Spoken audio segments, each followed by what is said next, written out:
सर्वप्रथम सर्वांना जय शिवराय।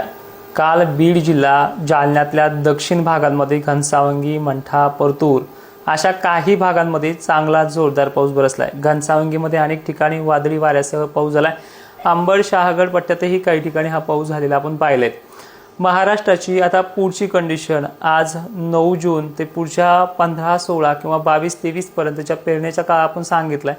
त्या काळामध्ये कशा पद्धतीचं शेड्यूल असणार आहे किंवा रात्री जे झालं याची पुनरावृत्ती म्हणजे आजही तसा पाऊस आहे का, तर आहे तर मग कोणत्या विभागाला आहे या व्हिडिओच्या माध्यमातून पाहूयात।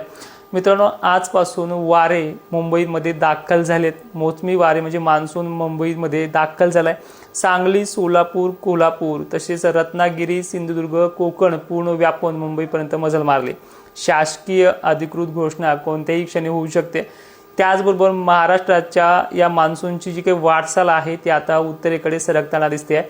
महाराष्ट्रातला तरी दक्षिण कोपरा व्यापून पुढची प्रगती त्याची कशी होणार आहे हे देखील पाहूयात। आजच्या 9 तारखेपासून मान्सून पुढचे 5 दिवस मुंबईमध्ये स्थान बांधून राहील। जवळपास 15 तारखेपर्यंत मुंबईच्या बाहेर निघेल अशी शक्यता दिसत नाहीये, पण याच काळामध्ये 15, 16 जून पासून मुंबईच्या बाहेर निघून तो हळूहळू आपला भाग प्रभाव टाकणार आहे। आणि जसं तुम्हाला मागच्या जवळपास 15 दिवसापासून सातत्याने सांगितले की 15, 16 जून पासून तो स्टार्टअप करेल मान्सून आणि 22 पर्यंत पेरण्या आटोपतील अशी पद्धत आहे। त्यामुळे 15, 16 पासून ते 22 पर्यंत ह्या मधल्या कालखंडामध्ये मान्सून हा सर्व दूर पडत असतो आणि पडताना मात्र काही जिल्हे अगोदर घेत तो 2 दिवसात 3 दिवसात का होईना मान्सून पूर्ण व्यापतोय। आता हा झाला मान्सून बाबतचा टप्पा। काल पर्यंत काही भागांमध्ये वाहुनी पाऊस झालाय। तो पाऊस आजपासून पुढे काही भागांना कमी होणार आहे। जवळपास मान्सूनच्या वाऱ्यामुळे ती पद्धत नाही। गरमीची लेवल सुद्धा याच वाऱ्यामुळे कमी वाटेल। तापमान थोडं आहेच पण गरमीची लेवल वाऱ्यामुळे कमी वाटेल। आज पश्चिम महाराष्ट्रात नाशिक क्षेत्रामध्ये त्याचबरोबर पुणे परिसरामध्ये वारे जोराने वाहतील। अहिल्यानगर, खान्देश वगैरे भागामध्ये। मग खान्देश विदर्भाचं पुढचं चित्र कसं असेल ते देखील समजून घेऊयात। 10 तारखेला आजच्या 9 तारखेला नागपूर विभागामध्ये पाऊस होणार आहे। स्थानिक वातावरणाचा असणार आहे, सर्व दूर नाहीये।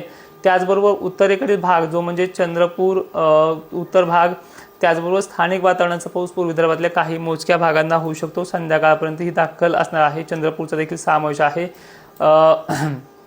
त्याचबरोबर संध्याकाळपर्यंत मुंबईमध्येही अनेक ठिकाणी पाऊस हा वाढणार आहे।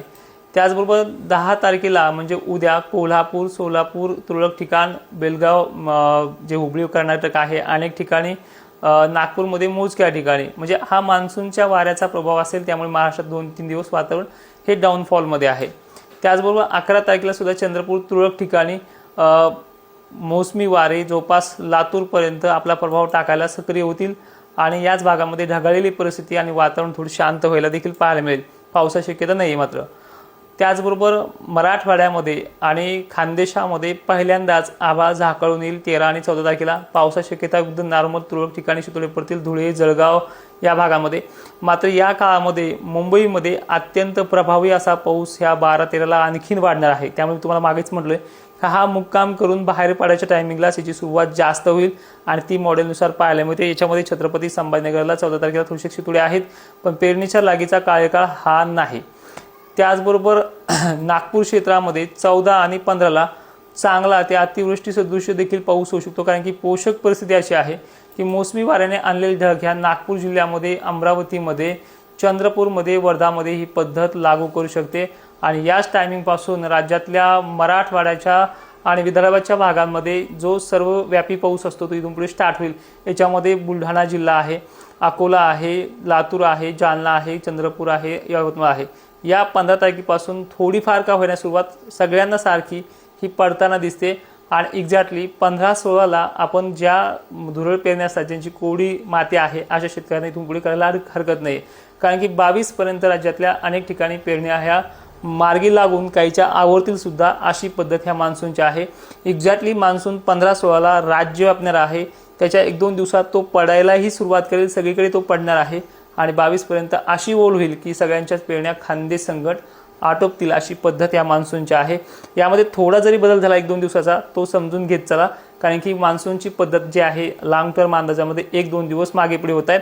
जसं आपण 7 तारखेला व्याप्ती सांगितली आणि नंतर 6-8 तारखेला पूर्ण जी व्याप्तीचा पाऊस आहे घनसावंगी वगैरे भागामध्ये तो झालाय. अशा प्रकारे 1 दिवस मागे पुढे होते अशी पद्धत आहे. मात्र राज्यामध्ये 15 तारखेपर्यंत अमरावतीच्या, विदर्भाच्या आणि मराठवाड्याच्या आणखीन भागामध्ये पाऊस येईल आणि इथून पुढे पश्चिम महाराष्ट्रामध्ये वाऱ्याचा जोर जो आहे तो सक्रिय होत असतो. कारण की मान्सून काळामध्ये बारीक थेंब पडणं, वरचीच माती भिजणं अशी कंडिशन आहे.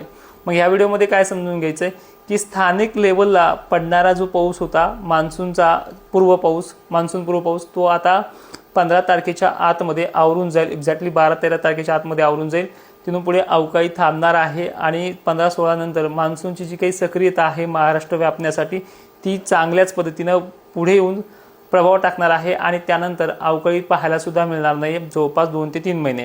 परतीच्या पावसामध्येच हा अवकाळी आगमन करतोय, परतीचा मान्सून म्हणून. आणि एक मोठा भ्रम आहे, एक मोठा गैरसमज आहे की अल निनो म्हणजे दुष्काळ असतो. फक्त लक्षात ठेवा, आपल्या ज्या पेरण्या होत्या गेल्या वर्षी कोणत्या तारखेला झाल्या, यंदा किती दिवस लेट होत आहेत हे तुम्ही पेरण्या झाल्याच्या नंतर नोट करून घ्या. आणि सर्वात महत्त्वाचं, जून आणि जुलै विहिरीला पाणी यायसारखी कंडिशन असते. आता अवकाळी काही ठिकाणी झालं आहे तर ती परतीच्या पावसामध्ये ती सगळ्या गोष्टी भरून येतील. तोपर्यंत धीर धरा. अशा कुठल्याही भयंकर की जवळपास 338 तालुक्यांना कोरडा दुष्काळ पडणार आहे, जर ती तालुक्याची नावं पुढे आणून त्यांना मदत लगेच जाहीर करा, असं सुद्धा माझं वैयक्तिक म्हणणं आहे जर दुष्काळ पडणार असेल तर. आणि विषय असा आहे की बातम्या थोडं असलं की जास्त करतात, हे तुम्हाला वारंवार सांगायची पद्धत नाही आहे. तर जय शिवराय, धन्यवाद.